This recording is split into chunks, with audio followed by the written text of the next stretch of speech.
Filing out, just want to encourage you folks who have been here at Anchor for a while. When you come in on Sunday mornings, depending on when you come in, it can be hard for people to find a seat, and we've been growing, and so I just want to encourage you regular folks. When you come into service, first of all, the earlier you get here, the better. Guys, the earlier you get here, the better. But also when you do come in, if you could just make sure you're mindful to make room for people who are our guests, who might be visiting. Make it easy for them to find a seat. Can we do that? Because we are a hospitable people, and I just want to make sure we do that. But so glad to see you all here this morning. One of my heroes, or somebody I really looked up to when I was in high school and college, was a man named Henry Rollins. And if you aren't into the rock music scene, that name might not mean much to you, but he was the lead singer for Black Flag, probably the most famous, well-known hardcore band this world has ever seen. An amazing band. After that band, he actually started his own band called the Rollins Band, very creatively, and then did a lot of spoken word tours. And I've seen him doing spoken word where he just shows up and just tells stories, some of the wild things that he experienced. Because he wasn't born into fame, it wasn't something that was given to him. He didn't step into luxury when he became the front man of this hugely impactful band called Black Flag. When he joined them in 1981, he signed up for one of the hardest lives imaginable. They traveled all over the United States. They didn't have tour buses. They didn't stay in fancy hotels. They didn't even have really a home base. They lived in their van. And they crammed together with all of their gear, barely making enough money for gas and food and new strings for their guitars. Every night was a difficult night. They toured relentlessly. They played a show almost every day of the year. They played in front of crowds who did not want them there. They got heckled. They got beat up. They were arrested. They got banned from venues. Promoters refused to pay them. They slept on floors, parking lots, and in the freezing cold because they believed in what they were doing. They weren't just playing music. They were giving everything they had to it. And Henry actually wrote a really cool book called Get in the Van, and just recounts a lot of stories surviving off of cheese sandwiches made by one of their members' mothers. It's a wild story, but here's the point. Most people aren't willing to do what they did. A lot of people liked Black Flag's music. A lot of people wanted to be in a band like them. But very few were willing to endure the hardship and the sacrifice and the suffering of that kind of life. And that's exactly an idea that Jesus himself addresses in Matthew 7 when he says this, "Enter through the narrow gate, for wide is the gate and broad is the road that leads to destruction, and many enter through it. But small is the gate and narrow the road that leads to life, and only a few find it." Jesus is saying the same thing that Henry and Black Flag lived, that most people live on an easy road. They take the easy road. Most people like the idea of following Jesus, but few are willing to do what it takes. Most people want faith to be comfortable, but Jesus says that it's a struggle. And most people want Christianity or religion to fit into their lives, but Jesus says that no, in order to follow, it requires everything. Black Flag didn't get famous because they followed trends. It's because they suffered for their music.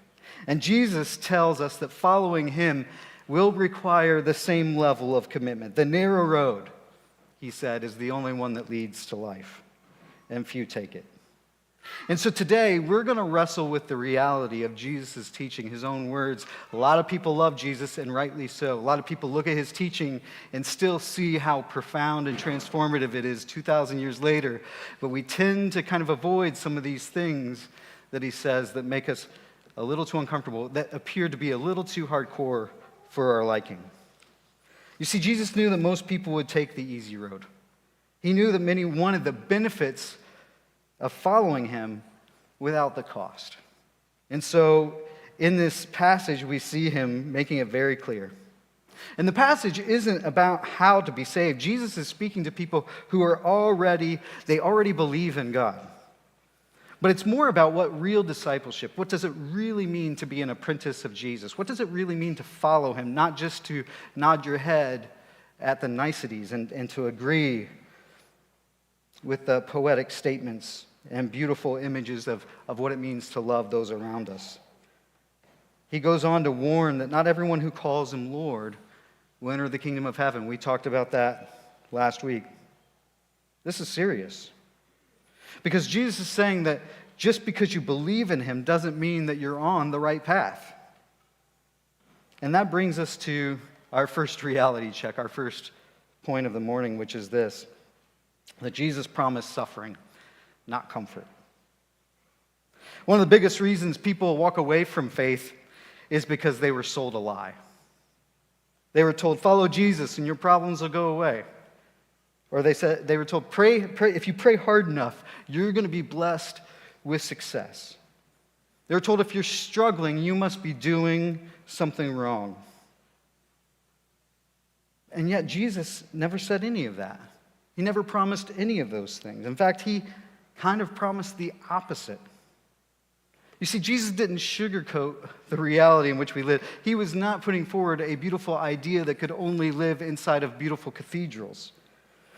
No. He never said, follow me and everything will be easy. He never said, believe in me and you'll be healthy, wealthy, and successful. Instead, what does he say? In John 16:33, he says, in this world you'll have trouble, but take heart, I have overcome the world. That's not exactly the most winning marketing strategy I've ever heard, okay? If you're trying to make Christianity more appealing, you need to take some notes from what many are promoting today. You can go and find some great Facebook groups. Just because I, for some reason, am a glutton for punishment and just like to be disturbed, is I follow some Facebook pages where they just post nothing but like health and wealth, terrible theology, garbage stuff. I don't know why. I don't know why I do this to myself. It bugs me. And I'm like, yep, there it is. There it is again. And it's stuff like people posting memes, pictures that say, if somebody who sees this today, God's going to give you a job. By the end of the day, he's going to bring a healing miracle in your life. And I'm like, is he? Is he really? And then to look at, sadly, all the people are like, amen, I believe this. And I'm like, folks, I struggle to think that God is communicating to us through memes. He can do anything. He can do anything, but it's a stretch. No, he says in this world you're going to have trouble. And those false promises, that's a lie from the prosperity gospel, a version of Christianity that's sold often today, that Jesus never preached. That if you believe in God, everything's going to go smoothly in your life. That if you pray enough and you tithe enough and you have enough, God's going to bless you. That God's goal is for you to be comfortable. That God's desire, the creator of the universe, has run out of things to do to make you happy. It's a lie. And when people believe a lie and then crisis strikes, in the face of suffering, they start to wonder, and rightly so, what went wrong?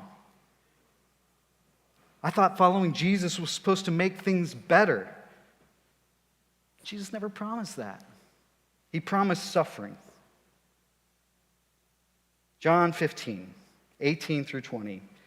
He says, if the world hates you, keep in mind that it hated me first. If they persecuted me, they will also persecute you. That's not a really selling marketing. Matthew 5:11, blessed are you when people insult you, persecute you, falsely say all kinds of evil against you because of me. Jesus, maybe you need to hire somebody to polish this up because it's not doing good. You see, Jesus made it very clear following him means opposition. It means hardship. It means there will be days when it feels like everything is falling apart. But here's the good news, that Jesus also, in speaking that reality, also promises us peace, a biblical peace. Jesus says, "In me, you may have peace." It's not an absence of hardship. It doesn't mean everything will be calm and easy. It means wholeness or completeness. It means there's an internal peace that holds steady even when the world around you is falling apart. And that's why early Christian leaders like Tertullian saw suffering, hear me out, guys, as part of the journey. He famously said, "The blood of the martyrs is the seed of the church." Why? Because suffering isn't the end of faith, it's actually where faith grows. Jesus' peace isn't about avoiding trials, it's about being untroubled in the midst of them. It's not an abstract spiritual idea. Psychologists have found that people who find meaning in their suffering actually experience greater well-being. And studies show that those who reflect on their struggles and see purpose in them experience more resilience and personal growth. The Greater Good Science Center at UC Berkeley has found that suffering, when embraced and processed correctly, leads to stronger character, deeper wisdom, and greater long-term happiness. But here's the catch. Growth through suffering isn't automatic. Not everyone grows through hardship. Some people get stuck in bitterness. Some let suffering define them. What's the difference? The difference is how we respond. How do we respond to suffering? Because Jesus, he warned us of trouble, but then he actually tells us how to face it. He says that we should expect it. He said, in this world there will be trouble. He says that he's overcoming. He's like, even though that's true, I have overcome the world. And he said to lean into his peace, that Jesus will offer us this peace. Often what happens with us in our culture in this time is when we experience suffer, we look for the quickest escape. We numb our pain with entertainment, with distractions, and with addictions. Jesus offers a peace that surpasses understanding, a peace that takes us through suffering without short-circuiting what could happen through it. Hardcore music, one of the things I loved about it is that there's just no room for comfort. It doesn't sound comfortable. It doesn't always sound easy on the ears. To be a part of the scene, to go to a show is not comfortable. You will be bruised, you will be beaten, you will be sweaty and gross. There will be other people's DNA on you, and that can be real gross. But it's real. And it wasn't about making people feel comfortable. Bands like Minor Threat and Black Flag and Bad Brains, they weren't playing music that would just fit into the mainstream. The whole idea wasn't to make money or to entertain people. It was about conviction. The minute a band sold out or started caring more about what people wanted to hear rather than what they felt like they should do, they lost all credibility. And Jesus, I think, says that our spiritual lives operate in a very similar way. He's not here to sell an easy religion. He's not here to make us comfortable. He's not here to tell us, he's here to tell us the truth. He's here to call us into something real. That's why the road is narrow. That's why the Christian life isn't for the casual and it isn't comfortable. It's for those who are willing to take up a cross and follow him. So the question is, when suffering comes your way, do you run from it, or do you trust Jesus through it? Do you believe the false gospel that tells you life should be easy, or do you believe Jesus when he says, you're going to have trouble, but take heart, because I have overcome this world? You see, tests of faith don't really come when things are easy. It's how do you respond when life gets hard? Because Jesus didn't come to give us a comfortable life. He came to give us a real life. But suffering isn't just about something we go through. Jesus says it's something we have to choose. That actually in following him, it's not just about enduring hardship, but it's about dying to ourselves. By the way, if you are here and visiting and didn't know what this series is about, we're talking about some of the hardcore things that Jesus said. Things that we don't want to often talk about or consider because it makes us uncomfortable. So, if you're feeling uncomfortable right now, you are in the right spot. We love you, and you're going to be okay. Just wanted to say. Back to death. The second point is this: death before life. It's a spiritual reality that nobody wants to hear. Jesus never called people to a comfortable life. He called them to die. Not physically, but spiritually. He said things like this in John 12.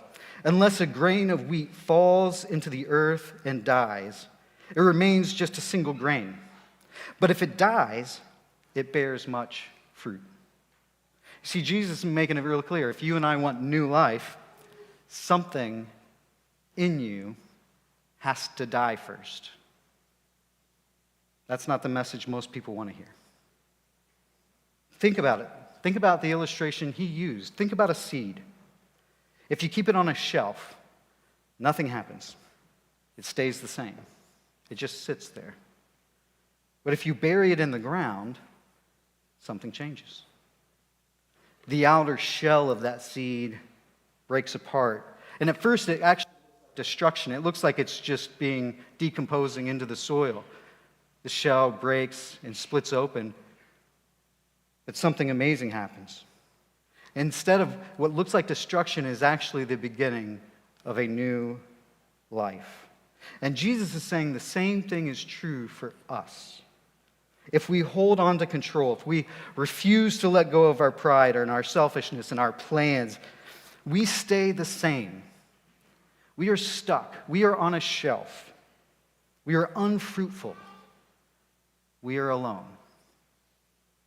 But if we surrender, if we allow our egos, our sins, and our need for control of everything, if we let those things die, suddenly new life begins. I've been reading a really interesting book about basically the transition from childhood into adulthood and initiation rites and what that looks like. And in speaking of that, Richard Rohr was talking, and he said spirituality requires death before new life. He says that pride must die for humility to be born, and selfishness must die for love to grow. Control must die for trust to take root. You see, Jesus doesn't teach us his principles. He lived these things out. He goes to the cross. He's buried. And then when it looks like death is won, what do we see? New life in resurrection. Here's the thing. You and I have a very real need to let some things die in our lives. Mostly, I'd say, some of the things that we put on that we think are actually us, but they're not. Most of us go through our lives trying to prove ourselves. We work hard to build up a reputation. We carefully cultivate how others see us. We curate our image. We protect it. We kind of try to control how people see us and try to control and manage our sense of importance. And so when we see Jesus calling us to die to ourselves, it's terrifying because we don't know who we are without the masks that we wear. And Richard Rohr in this book, he says most people never experience a deep transformation because they are too busy protecting their ego, their false self. You see, we think we're defending our real selves, but in actuality, what we're defending is a fragile, shallow, insecure identity who isn't even who we are in Christ. It's an idea of what we think we should be or what we want people to believe we are. It's exactly what Jesus said in that verse about the seed. The seed has this outer shell. It's a protective covering. It's meant to protect the seed. And yet, if the seed never goes into the ground and dies, if the shell never comes off, then it will actually kill the seed. And I'm telling you guys, you and I have a false self. We have this idea that we want to be, who we think we should be, what we want others to be. It is a shell, and it came about. Our egos began out of a need and a desire to protect ourselves, and rightfully so. As we're young and impressionable and trying to get through a difficult world where things don't make sense and things aren't fair, we build this shell. And some people like this shell. They become friends with the shell.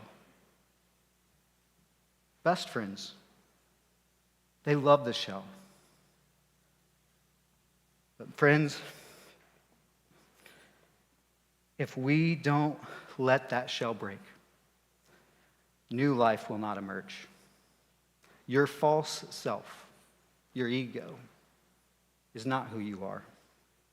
And if you cling to it, if you refuse to let go of your pride and your fear and your control, you remain alone and stuck and fruitless.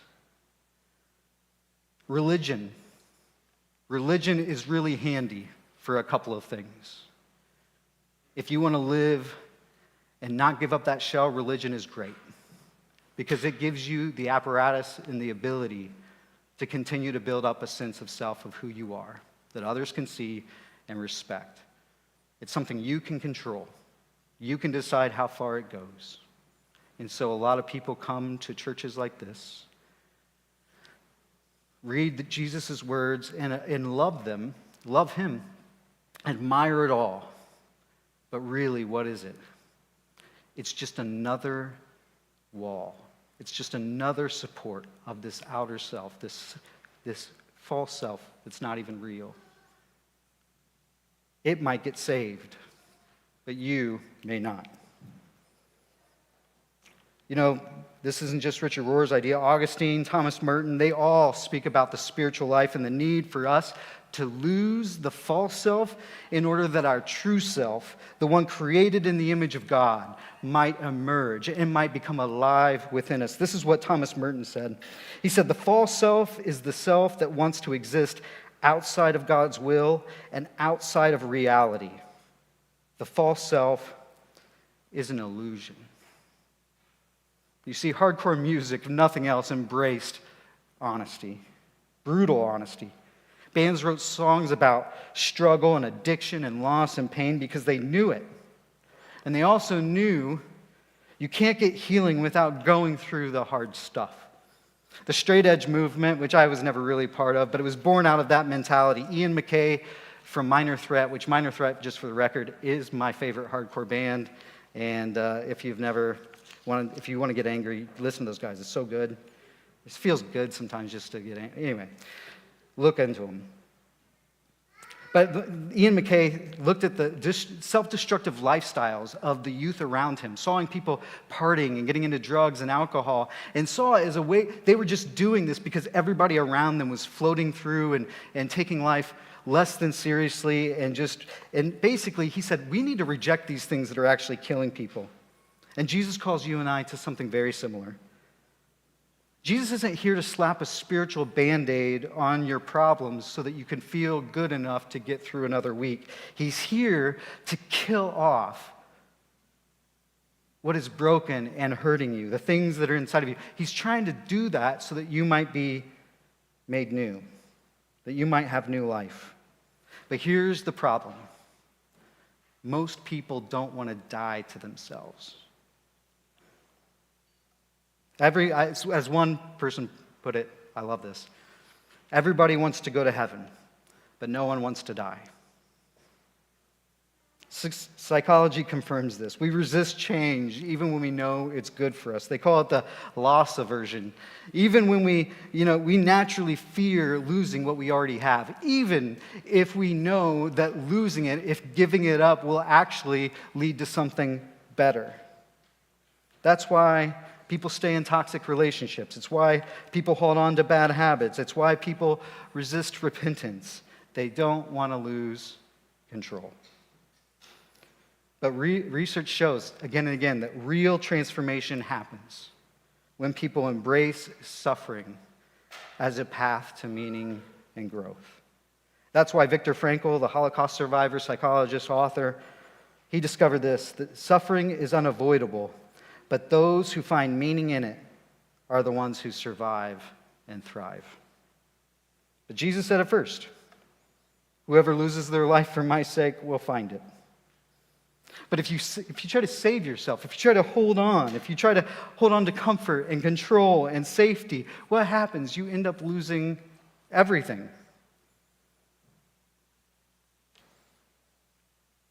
What needs to die in you? Because Jesus isn't talking about like a one-time prayer or a religious experience. He's saying this is the pattern of Christian life. Every day we are called to die to ourselves. So what does that mean for you? Is it your pride, your addiction to comfort, your need for control, your unwillingness to forgive? Because here's the reality. If you refuse to die to yourself, you stay a seed sitting on a shelf. And I didn't even mean to rhyme, but that's true. No growth, no transformation, no fruit. But if you're willing to let go, if you can trust that Jesus is leading you in a process of death into life, if you embrace that truth, then suddenly everything changes. You see, Jesus isn't asking us for half measures. He's not saying just try harder. He's saying let go. Die to yourself. Let me make you into something new. And that's scary. That's scary. It's uncomfortable. But I think it's the only way to real life. Jesus says, I came to give you life and life abundantly, life to the full. We read those words, and I think many Christians wonder, am I actually living that? I don't know if you are. But here's the thing. I know that not everyone is willing to die to themselves. And that's why Jesus compared it to a narrow road, a narrow path. Most people like the idea of faith. Most people want some of Jesus, but they just don't want to surrender everything. And Jesus says that's the broad road. This is what he says. He says, enter through the narrow gate, for wide is the gate, and broad is the road that leads to destruction, and many enter through it. But small is the gate, and narrow the road that leads to life, and only a few find it. He says that, and he taught that, hoping that everyone who heard it, including you and I, would ask the question, which road are you on? You see, our third point's this. The narrow path is real, but not everybody makes it. Not everyone makes it. That's what Jesus says. Not everybody who thinks that they're following him actually is. Not everyone who calls themselves a Christian will enter the kingdom of heaven. Not everyone is willing to walk on the narrow path. And that's not my opinion. That's straight from Jesus' own mouth. And that should make us pause, right? Because Jesus is saying that most people are going to take it easy. Most people are going to choose the broad path. Most people don't actually follow him, and only a few take this narrow path. Very clear picture that Jesus paints. This broad path is easy, it's wide, it's comfortable, it's full of people. It's such a wide path that you can't see from one side to the other. And so if you weren't mindful, if you didn't stop and think about it, this path is so wide, it actually just looks like everywhere. It doesn't look like a path. In fact, because you can't see the edges of it, it looks like freedom. It looks like you can do whatever you want. Feels like you can walk and not worry about stumbling. You don't have to be intentional. You don't have to be mindful. But it doesn't go anywhere. A path that wide, where could it go? Most people probably die on the path, never getting to the end of it. The narrow path, though, is hard. It's small and it's difficult. A few walk in it, but it leads to life. The world tells us you can do whatever you want and you'll still be fine. That you can follow your hearts and you can find your own truth. That you can live however you would like and everything will work out in the end. And Jesus says that's a lie. He says there are two paths, and the one most people take doesn't end well. Hardcore wasn't for the masses, it wasn't for the mainstream, neither is real Christianity. Jesus never chased the crowds, He never softened his message to keep people comfortable. He often said things that made people leave. He said, "Whoever wants to be my disciple must deny themselves and take up their cross daily and follow me." He said this later on in Luke 9. He says, "No one puts a hand to the plow and looks back, no one who puts a hand to the plow and looks back is fit for the kingdom of God." Jesus didn't lower the bar to get more followers. Sadly, his church often does. He told people the truth, even when it was hard. Why do most people choose the broad path? I think you guys know the answer. Because we all have answered that. Because it's easier. Because the broad path lets you stay in control. The broad path doesn't ask you to change. The broad path doesn't, it just lets you blend in. The broad path is so big and wide, you can be fooled to believe that you're finding freedom. And most people don't take the narrow path. They don't want to give up the way they're living. They don't want to surrender control, and they don't want to take Jesus' words too seriously. They don't want to start looking like one of those weird people. I can understand that. But Jesus says, though you may be weary, the truth is that the wide path leads to destruction. Which path are we on? That's the question that keeps coming up in my mind. Think about the rich young ruler. He was given an opportunity to go on the narrow path, and he left in sadness. The narrow path is hard. The narrow path is lonely. The narrow path will cost you something, but it's the only path, Jesus said, leads to life. And Jesus isn't trying to scare us. He's actually trying to wake us up. Because the worst thing we could do is assume that we're on the right path when we're not. Broad road is easy. It looks good. It's full of people. But it leads to death. That word destruction there means death. It means the end of something. Only a few find that narrow road. Jesus isn't trying to make things complicated for you and I. He's not. He's not just trying to make things real hard like it's like a CrossFit class and he wants to have bragging rights for those who follow him. It's not a test by a skeptical God who's up in heaven trying to see if you are worth it. Jesus is telling us about the reality of the world in our universe, the thing we don't want to own up to, that life is hard and we're all going to die. And that what we do in this life matters and is seen by the God who creates us. These are things we don't always want to hear. But Jesus is telling us these things because they are true. And what do we want, friends? To believe, like I said last week, in a comfortable lie? Or to embrace a difficult truth? More often than not, you and I, we'd rather have a comfortable lie. It'd be easier if we pretended like we weren't walking around with these egos and facades, putting on a show about how we're okay and have it all together and we're in control. But Jesus is saying the reality is that false self is stopping you from experiencing freedom, true freedom, from experiencing true life. And so he tells us something to wake us up, not to put us into a feeling of judgment or condemnation or to look down on ourselves more than we already do. This message comes with hope, that you might experience life and life to the full. We do that when we embrace the truth. He makes it pretty simple for us. The real question today isn't, do you believe in Jesus? The question is, are you actually following him? Because this narrow road is not going to be comfortable. It's not going to be casual or half-hearted. It's for those who are willing to suffer, to die to themselves, and to follow Jesus no matter the cost. The reality is, even with me preaching this, I could be the most persuasive pastor who's ever been born. I'm not, but I could be. And yet, it wouldn't change the truth that few choose this path. If Jesus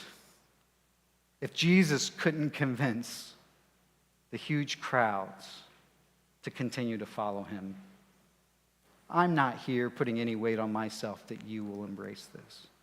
I'm here to tell you it because it's the truth.